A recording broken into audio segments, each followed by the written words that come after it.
Hola, ¿qué tal amigos? Hoy vamos a hablar de una novela titulada Havana Underwater, escrita en el 2005 y publicada hasta el 2010.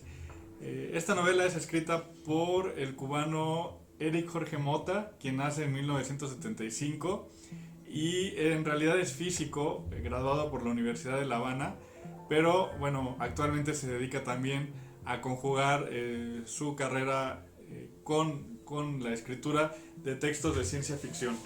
En realidad, Havana Underwater es una recopilación de una novela más 7 cuentos en los que se describe la situación de un mundo eh, posible, alterno, post Guerra Fría. En este mundo es un poco distinto al que conocemos actualmente, distribuido de una forma distinta políticamente, en donde la URSS sigue existiendo y no solo eso, sino que además tiene un poder mucho mayor, es una potencia mundial, si no es que la única potencia mundial, que incluso llega a dejar el planeta Tierra y se instala en el espacio exterior. Y en cambio Estados Unidos sale como el gran perdedor, como una nación que ha quedado marginada en el tercer mundo. Y bueno, la historia propiamente se desarrolla en Cuba, donde Cuba sigue siendo el país de siempre, olvidado por Rusia y con las mismas precariedades, carencias, limitaciones con las que el país caribeño pues ha vivido casi que históricamente. La novela se desarrolla propiamente en La Habana, esta ciudad tan importante y que tiene y retoma características singulares a lo largo de la novela. La Habana se muestra como el lugar de siempre, sin cambios significativos, y el mundo ha avanzado sin ella. Sumida en la miseria y en la marginación, los habitantes de esta ciudad se disputan día a día la supervivencia y el dominio de ciertos territorios y además de ello también los recursos con los cuales sobrevivir. El tema de la ciudad en la novela de Mota es sumamente importante y es un eje fundamental, pues es la ciudad en donde se desarrolla o el territorio en el que se desarrollan los conflictos que atañen a esta historia. Además de que es el hábitat en donde se producen estas tribus o esta especie de tribus que protagonizan el conflicto de poder. El narrador se encarga de detallar las carencias de esta ciudad que pese a tener cierta tecnología sigue viviendo en una marginación pues total. Debido a los cambios climáticos, una región de La Habana yace hundida cada vez más, mientras que en otra parte de la ciudad se yerguen viejos edificios soviéticos que también se van deteriorando. El progreso tecnológico da algunos caramelos a los habitantes de La Habana Underwater, pero al mismo tiempo los hunden en una pobreza de la que han sido víctimas históricamente los países en vías de desarrollo. El gobierno civil en esta historia, como entidad regidora y legislativa, es obsoleta. En cambio, el poder lo tienen algunos grupos de asociaciones religiosas que tienen bajo su dominio los sistemas de producción, especialmente el petróleo, la producción de petróleo, y de los sistemas de comunicación, convirtiéndose en verdaderos señores feudales. Por otra parte, encontramos a grupos rebeldes de ejecutores, de hackers o de piratas que representan el contrapeso a estos otros protagonistas que son las asociaciones religiosas. Precisamente Pedro y Pablo, los protagonistas de esta novela, son dos ejecutores, es decir, dos asesinos, que si bien Pablo es un asesino independiente que fue capacitado por la Unión Soviética, Pedro es un ejecutor que está al servicio de los Oshiras o las divinidades de la santería cubana. Esto va a ser muy importante en el contexto y en el desarrollo de la propia historia. Los testigos de Jehová, los católicos, los santeros e incluso los miembros de la secta de Charles Manson mantienen la tensión de la trama en la que saltan los protagonistas de la historia.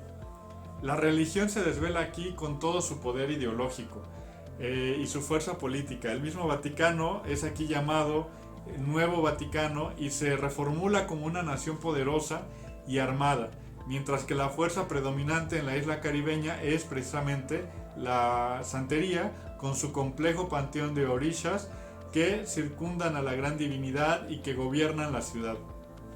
Aquí voy a precisar y hacer una nota aclaratoria. Los orishas son el equivalente a los santos católicos en la santería afrocubana y también como los santos católicos pues es un amplio panteón de divinidades que representan ciertas cualidades y que representan también atributos a los cuales los creyentes pues se inclinan. Los santeros por su parte, que también son cumplen una función fundamental en la historia, son excéntricos personajes de la cultura afrocubana y son los representantes de los Oshiras en el mundo terrenal, ejecutando sus deseos y el orden en el territorio del país. Esto porque los Oshiras, así como las divinidades afrocubanas de la santería, en la novela de Mota viven en el mundo virtual y no en un templo o no en la casa de algún brujo, de algún santero, sino que tienen una realidad virtual y viven en esta red, en la red. El desarrollo tecnológico se muestra de forma especial en La Habana, como respetando que los vínculos entre Cuba y la tecnología siempre han sido muy singulares.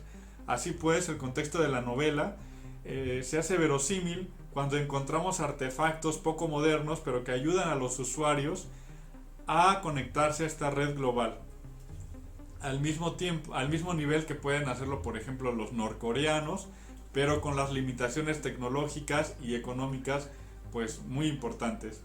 La red neural, por ejemplo, es el medio con el que los usuarios se conectan al espacio virtual y funge un papel de suma importancia en el desarrollo de la trama, comenzando porque es aquí donde se da el conflicto que desencadena la persecución de Pablo, que es, como ya lo dijimos, uno de los protagonistas. De igual modo, en este espacio virtual es en donde residen las divinidades afrocubanas, como ya lo he mencionado, y es al mismo tiempo un espacio sagrado e imperturbable. La novela, narrada algunas veces en primera persona y otras tantas en tercera persona, no nos pone frente a un futuro distópico, sino ante una realidad exagerada en la que, sin embargo, podemos visualizar todos los elementos, desde los personajes con sus emociones y su pobreza, hasta la arquitectura igualmente degradada y envuelta siempre en un halo de miseria. La imagen de La Habana bajo el agua, si bien es un tema frecuente en diversos artistas contemporáneos de Cuba, que es una isla tropical, al mismo tiempo es imagen de la desgracia producida por el poder humano y su devastadora intromisión en el ecosistema. Por ejemplo, una enorme muralla que separa la ciudad de La Habana del mar es al mismo tiempo un obstáculo que impide, después de que un huracán afectara la ciudad, que impide salir el agua de esta, hundiéndola todavía más.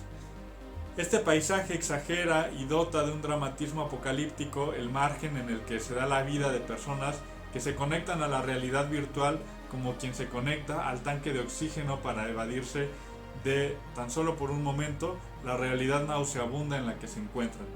Habana Underwater despliega los miedos sociales de los habitantes marginados de un mundo que apuesta cada vez más por el desarrollo tecnológico y científico como el único camino para el desarrollo humano, sin tomar en consideración muchos otros elementos que también configuran nuestra realidad humana.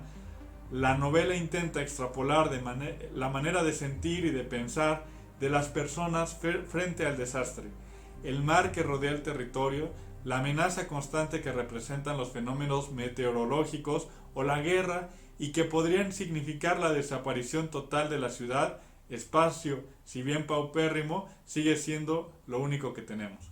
Muchas gracias.